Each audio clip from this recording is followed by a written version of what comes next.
All right, these are the answers to our quiz review. First two ask us to solve by substitution. And so in order to solve by substitution, we need a variable by itself. And this y looks pretty easy to get by itself. We just have to add that 2x over. And now we're going to take this 10 plus 2x and we're going to put that in for y right there. So instead of 3x plus 4 times y, it'll be 3x plus 4 times negative 10 plus 2x equal 4. If we distribute that, we're going to get 3x minus 40 plus 8x equals 4. We can put those x's together. 3x and 8x make 11x. We can also add 40 over here, which will give us 44 on that side. And now if we divide by 11, we get x equal to 4. So there's our first value. We got to figure out what y equals. And the way to do that is just to put that 4 right in for x here. We're going to have y equals negative 10 plus 2 times 4, which is 8. So we get y equal to negative 2. So you can leave it like that, or if you wrote it as an ordered pair, that would be fine as well. For the second one here, we want to do a substitution. It looks like we have a y already by itself, and it's equal to x squared minus 6. So we're going to take that x squared minus 6, put it in here, and I get x minus x squared minus 6 equal to 0. If we distribute that, it'll give us x minus x squared plus 6 equal to 0. Now what we're going to do is we're going to reorganize and we're going to multiply everything by negative 1. So imagine everything getting multiplied by negative 1. That's going to give us then a plain 1x squared, which is what we want. But that's going to create a negative x and a negative 6. So in order to factor this and solve, I really want that x squared to be bare. So that's why we do this multiply by negative 1. All right, I'm looking for two numbers that multiply to equal this and add to equal negative 1. Those numbers are negative 3 and positive 2, which gives us 3 or negative 2. Okay, so we've got two possible solutions. Let's start with x equal 3. If I were to put that in for x here, then y would equal 3 squared, so 9 minus 6. We get y equal to 3.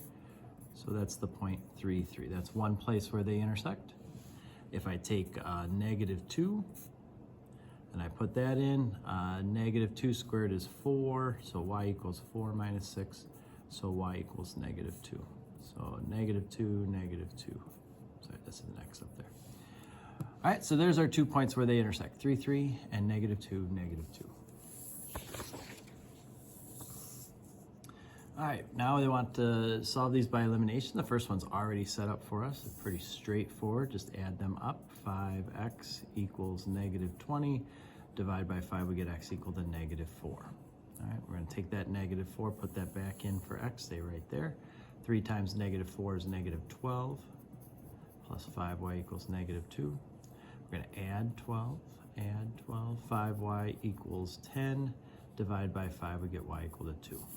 All right, so negative 4, 2 is our intersection point on that.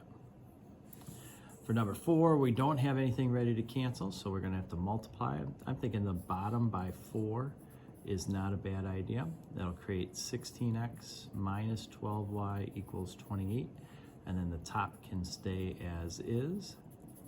And now when we add these together, we'll get 17x. This goes away, equals 34. Divide by 17, we end up with x equal to 2.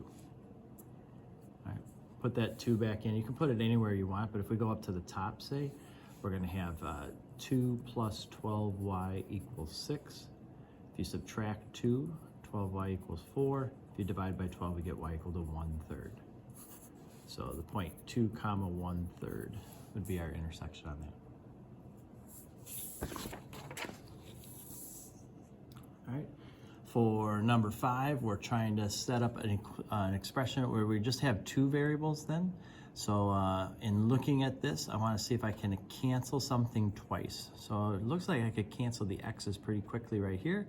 And if I multiply the top by 2, I could do a canceling that way as well. So that's what I'm going to do. I'm going to cancel these x's here. So 4x minus, so if I just add, so the first thing I'm going to do is add these two equations together. So those go away. Negative 3 plus 1 is a negative 2y. 1 plus 2z gives me 3z, and 22 plus negative 1 is 21. So when I add these two equations together, I get that. There's my first thing. All right, then the next thing I'm going to do is I'm gonna multiply this top equation by 2. All right, so that's gonna create 4x plus 10y minus 6z equals negative 52. And then I'm gonna bring the bottom equation as is. And then I'm gonna add these equations together now. So x is canceled, 10y plus y is 11y. I'll add that there. Negative 6 plus 2 is a negative 4. Negative 52 and negative 1 makes a negative 53. All right, so we have done this work. So now what we want to do is try to eliminate.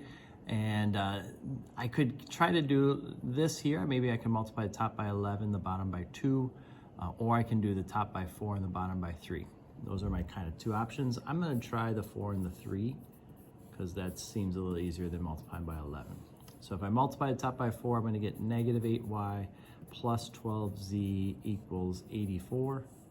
On the bottom, I'm going to get 33y minus 12z equals negative 159.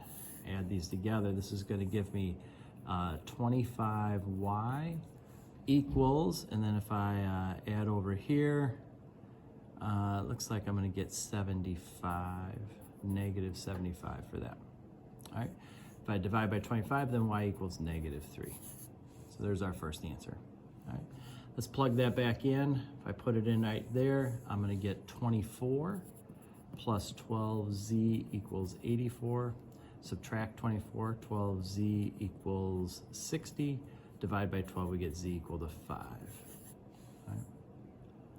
So there's our y and there's our z. Now, what we do is we come back up here. We can pick any one of these equations that we want, plug those in and see what x equals. So I'm going to go up to the very top. We're going to have 2x plus 5 times y. That's 5 times negative 3, so negative 15. Minus 3 times z. Z is 5, so negative 3 times 5 is another negative 15, equals negative 26. So I'm going to have 2x minus 30 equals negative 26. Add 30, we're going to get, 2x equal to 4. Divide, we get x equal to 2. All right, so we end up with the point, if you're thinking about these in 3D space or whatever, then you would say the point of intersection is 2, negative 3, 5, which is a little weird, but this is how we might write it. Otherwise, you can just have them circled like that. Okay.